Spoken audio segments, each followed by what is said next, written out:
What's going on, guys? This is one of the rarest Traxxas models ever made. This is a Traxxas Monster Buggy. Check out that awesome sticker Traxxas put on. Burn rubber. Oh man, that was super easy.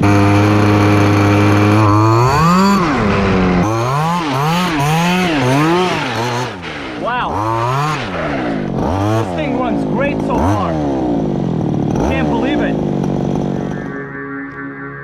When the Traxxas Monster Buggy hits the track, everything else runs for cover. This 1/6 scale beast is over 2 feet long, weighs in at over 22 pounds, and has a top speed of more than 35 miles per hour. Incredible! The Monster Buggy is powered by the industry's top-performing Zenoah 23cc two-cycle engine. This high-revving, easy-starting gasoline engine features a magneto spark ignition and makes a reliable 2 horsepower. The engine is mated to a durable transmission with adjustable gear ratios, a slipper clutch, and a huge disc brake. The 4-wheel independent suspension has extra long travel and gigantic aluminum oil-filled shocks. Ball bearings are used throughout. The Monster Buggy comes fully factory assembled and only needs a 2-channel radio system to complete.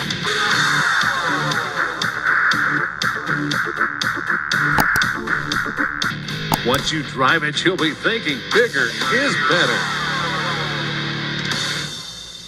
Let me tell you something, guys. Traxxas was making insane, ridiculous, cool products in the early and mid 90s. This was discontinued in the year 2000, right after the T-Max came out. And for some of you that didn't even know that Traxxas did make a GAS RC, well, this is evidence for you guys. This is it. Now, let's take a closer look at the chassis. I'll give you a short recap of what's been going on so far, the work that has to be done.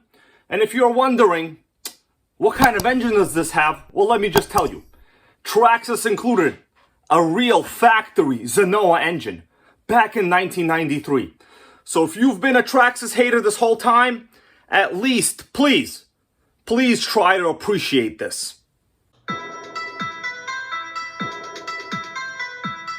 Let's do a chassis overview, condition, kind of see what this thing has to offer. What you're looking at is, my understanding, 100% original, including these tires with this awesome dish wheel. I like the setup. Interesting, look at how small the wheel nut is. I would say this is probably the same as used on like the newer size T-Maxes. But you know, 17mm things weren't really a thing at this time period. Here is the radio it came with. It is a Spectrum radio. I will test out the electronics in a little bit. Take a look at the way this buggy is planted. It features a solid aluminum pan chassis. Let's check out the suspension. I haven't done anything to the shocks. These are the original shocks for this buggy. Aluminum and titanium nitride coated shock shafts. Traxxas really put in a lot of effort into this buggy when it was sold. Now, these things came pre-built. What that means is, well, it came with the Zenoah G230 engine. I know, I bet many of you are highly surprised that Traxxas partnered with an engine brand in the early 90s. Honestly, so am I. You see that Zenoah logo? That is nice. Now, does it run? I actually fired this up earlier during a live stream. I'll try to put a clip here for you guys. We're gonna watch the electrode over here. We got spark. It's working, baby. Oh, flooded the shit out of it. Okay. Probably put in like a freaking gallon in there just now. Sickening.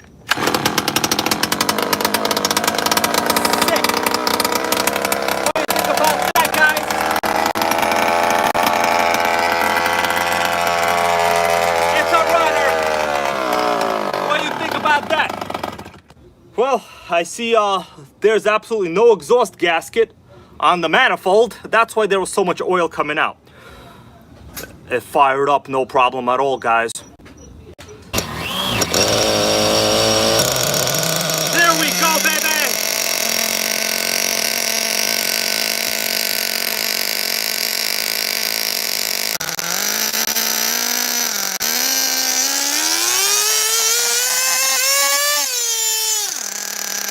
Cruise speed, baby, you heard that? Watch this.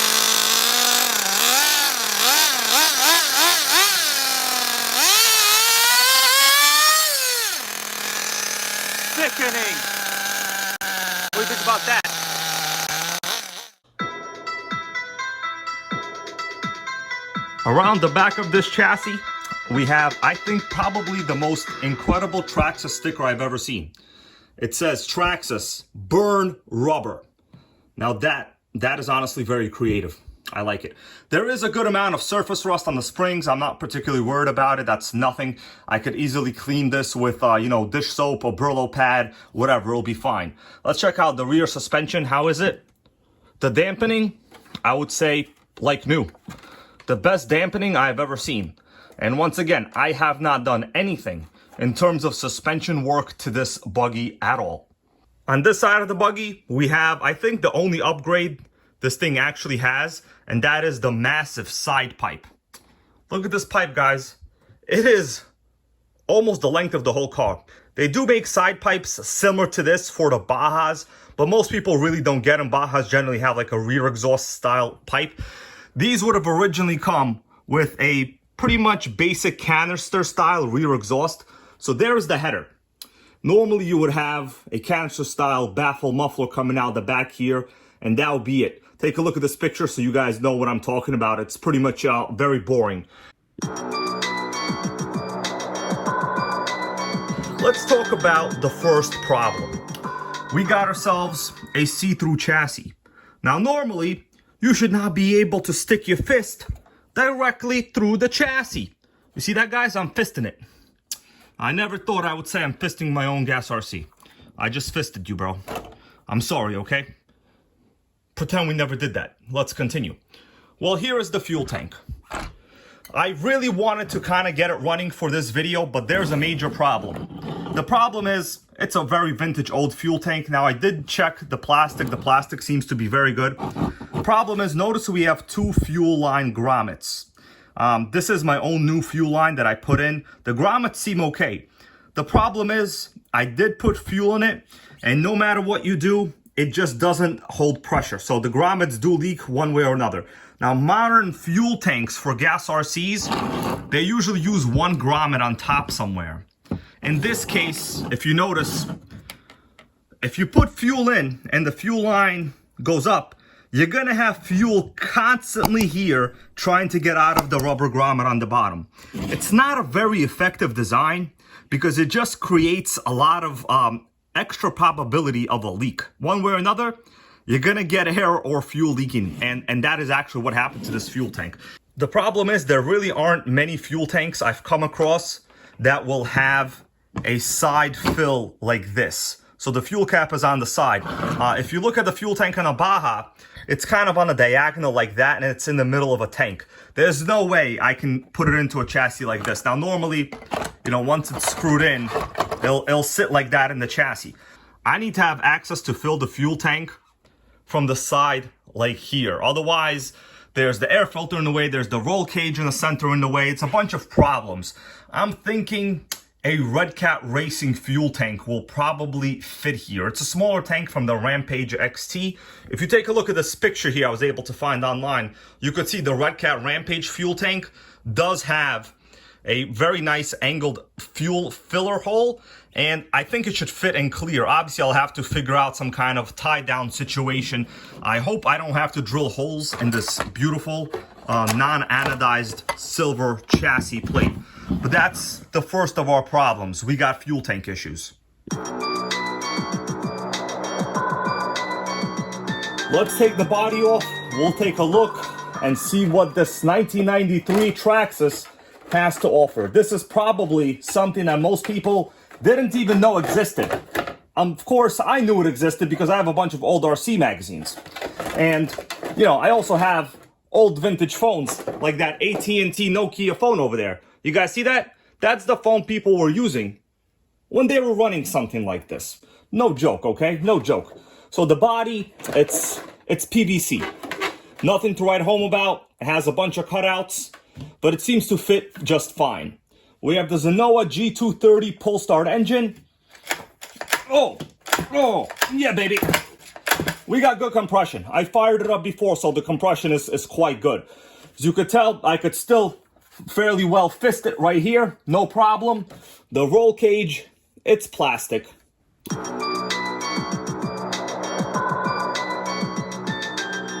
Let's test out the stock electronics. Obviously, this is not the original radio, but the servos are quite, I'm sure, are original. Power switch. We have ourselves a rechargeable 5-cell 6-volt Venom receiver battery pack, just how you would use in a modern Baja. So nothing crazy there. What's interesting is, check this out.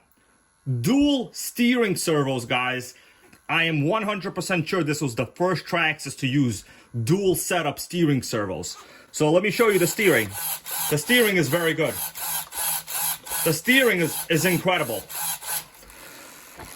When the Traxxas Revo came out, it was revolutionary because it had dual servos up front. But in fact, we have evidence that the first ever Traxxas to use dual servos was the Monster Buggy. And the steering is quite awesome. For throttle and brake, we have a single servo here, just how you would have on a regular Baja or any modern 1/5 scale GAS RC. So I gotta say, guys, Traxxas really had the right formula. Now, it's, you know, I should tell you, this was probably a clone from another brand. Maybe Gropner and FG did have other models. It's not like Traxxas just had it, you know. The best thing about it is, well, it has a Traxxas brand name. We've got ourselves a real Zenoah G230 engine. And guys, it actually runs. You could not kill it. When I fired it up during the live stream, I honestly could not even believe it. It blew me away. I do like this side exhaust pipe on this chassis. It is very huge. I will give it that. I bet you're wondering, well, how are the brakes? Because, bro, I have a Traxxas Jado and the brakes are always bad. Well, I'm going to apply the brakes on the radio. So right now it rolls freely. Check this out. Full wheel lockup. The brakes, they actually work. All right? So it looks like Traxxas needs to go back to the drawing board for their brakes on the Jado.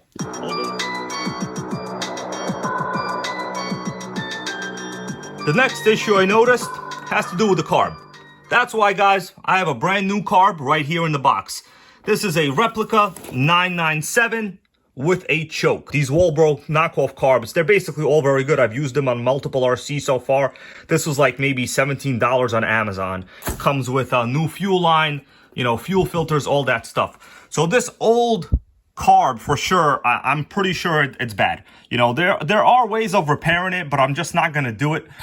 I can't really tell if the carb bulb itself is bad, but probably the diaphragm inside the carb is bad. So it really just isn't worth trying to repair a carb like this. It's best to just replace it. I have the spark plug out right now. So this is, I was honestly surprised. It had very good spark yesterday. Look at that electrode on it. I think this is called a split spark tip. It worked, so whatever. You know, it's basically, this spark plug is for lawn equipment. Let's take a look inside the Zenoah G230 motor.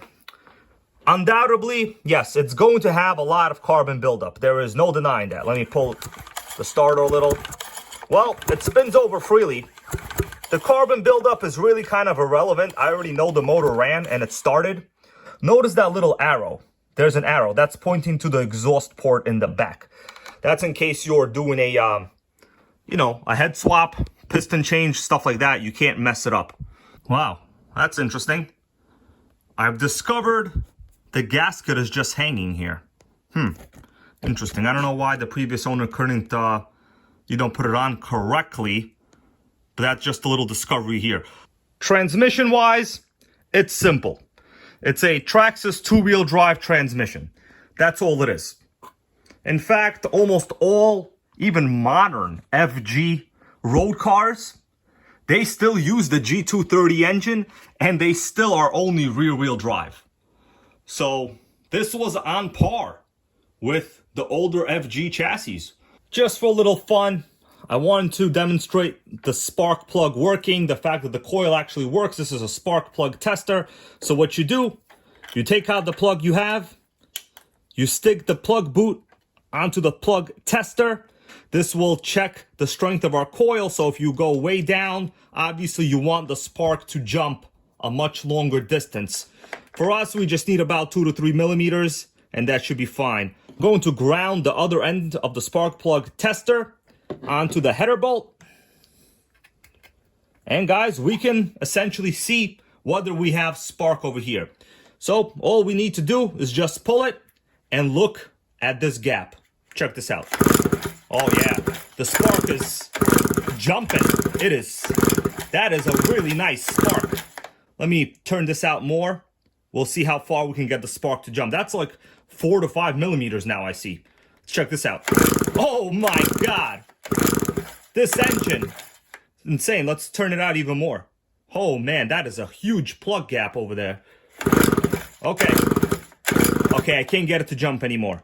It looks like no, we've reached the limit. Okay, there we go. Still good at this point.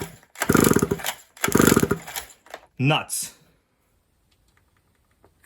Hello? Oh yeah, what's up? Yeah, welcome to being a new channel member. I really appreciate it. You know, it's you, people like you, that help me make gas and nitro great again. So I'm just over here using my vintage, 1990s Nokia phone. There's no speakerphone on here, bro. So sorry, I'm gonna have to kind of talk like this while I record a video. I'm gonna hang up on you now, bro. Thank you for being a channel member. Well, guys, we've come to the end of this video. Was it long enough? I don't know. I have to edit it first, and I'll find out. Well, I guess you're watching the final edited version. So if it's long, I hope you learned something. If it's short, well, I'll make the next one much better. I want to say thank you all for watching, being channel members, being supporters of this channel, and we got ourselves probably the rarest Traxxas ever made. The monster Buggy. It's so rare that many people don't even know it existed. Well, I pride myself on the mission of this channel to bring back memories from the good old days and to make gas and nitro great again. In the next part, I will probably install the new carburetor on this, and I will most likely source a fuel tank. So, next part, expect a first start. Let's see. Oh man, that was super easy. No problem, fire up. Good low idle. You know what? We need to raise the idle a little.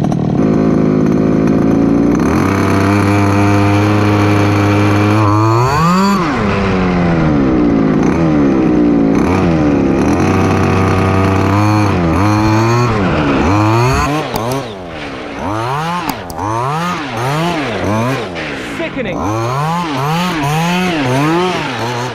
Wow. This thing runs great so far. Can't believe it. Thank you guys, and I'll see you on the next one. Boom. If you smell what the Nitro Gang is cooking. Girl so fine, but her breath is like, ooh. She say she wanna dance, but she don't know how to move.